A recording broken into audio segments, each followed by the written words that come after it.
गजाननं भूतगणाधिसेवितं कपित्थजम्बूफलचारुभक्षणम् उमासुतं शोकविनाशकारिकं नमामि विघ्नेश्वरपादपङ्कजम्।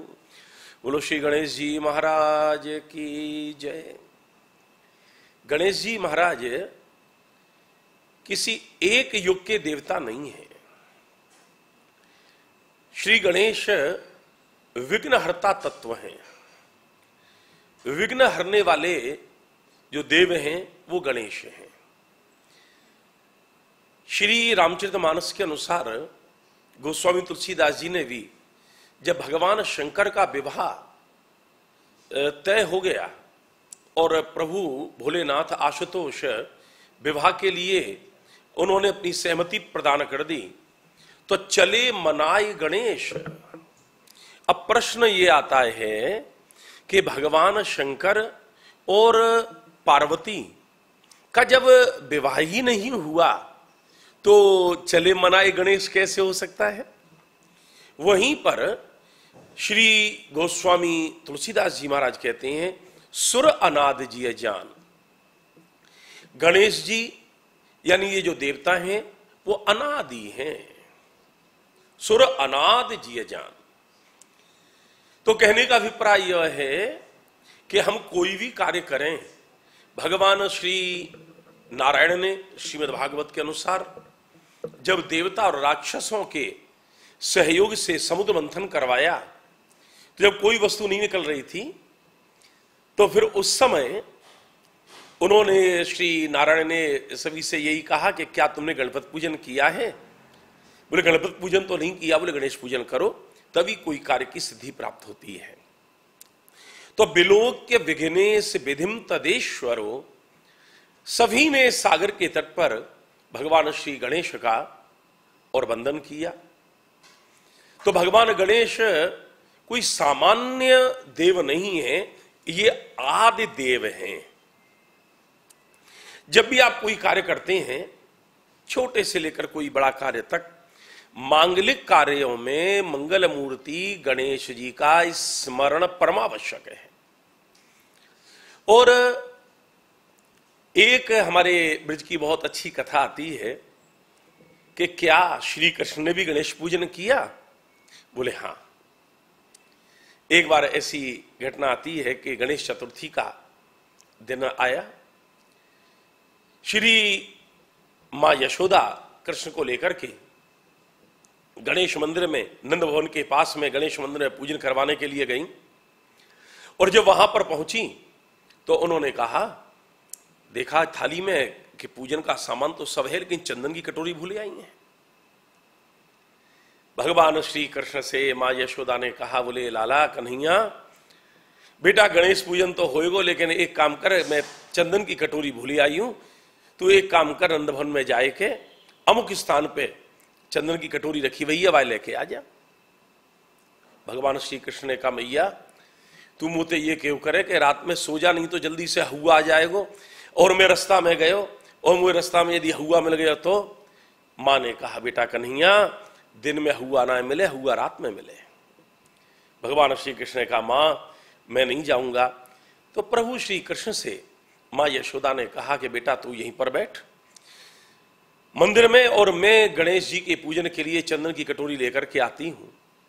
और मां यशोदा चंदन की कटोरी लेने के लिए अब चलने लगी तो एक बात कह गई कि एक काम करना, गणेश जी के आगे हाथ जोड़ करके बुद्धि देव विद्या देव, बुद्धि देव विद्या देव, ऐसा तू कहता रहना, प्रार्थना करता रहना। बोले ठीक है मां।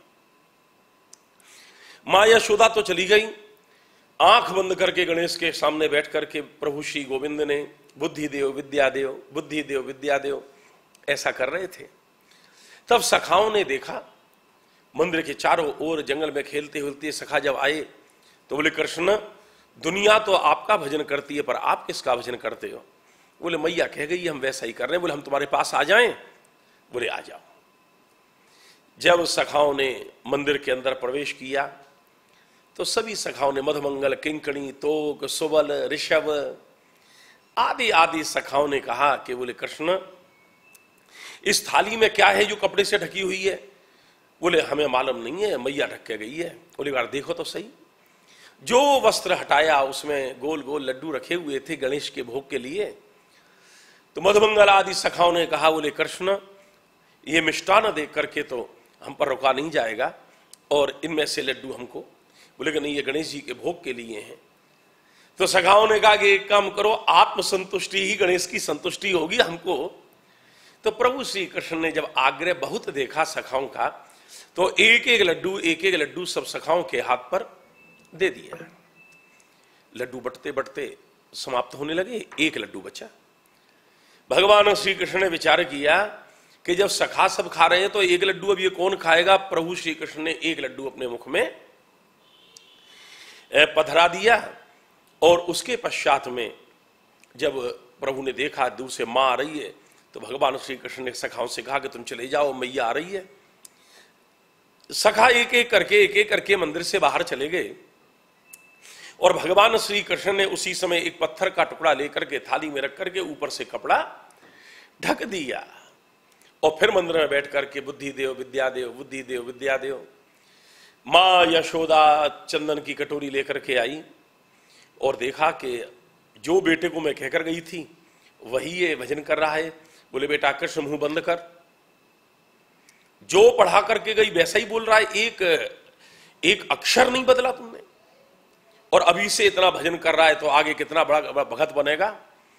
भगवान श्री कृष्ण के हाथ धुलाए, और पूजन के लिए जो थाली पर से कपड़ा हटाया तो समस्त लड्डू तो गायब, वहां पर पत्थर का एक टुकड़ा रखा हुआ था। भगवान श्री कृष्ण को कभी मां देखती है, कभी थाली को देखती है, कभी फिर थाली को देखकर श्री कृष्ण की ओर देख रही है। बोले कि इतने लड्डू, और छोटा सा पेट कृष्ण तो नहीं खा सकता, पर ये लड्डू गए कहां। मां यशोदा ने प्रश्न किया, बोले कृष्ण इसमें जो लड्डू थे वो कहां गए। बोले मां मुझे नहीं मालूम। मां को क्रोध आया, और एक हाथ से गोविंद का कान पकड़ा, और एक हाथ ऊपर उठाकर 2 उंगली गाल पर लगाई। देव भोग भक्षी, देवता का भोग खा गया। कहां समाप्त किए लड्डू, कहां गए लड्डू। भगवान श्री कृष्ण ने कोई उत्तर नहीं दिया। आंख के आंसुओं से टप टप टप टप मोती जैसे अश्रुविंद पृथ्वी पर जैसे ही गिरने लगे।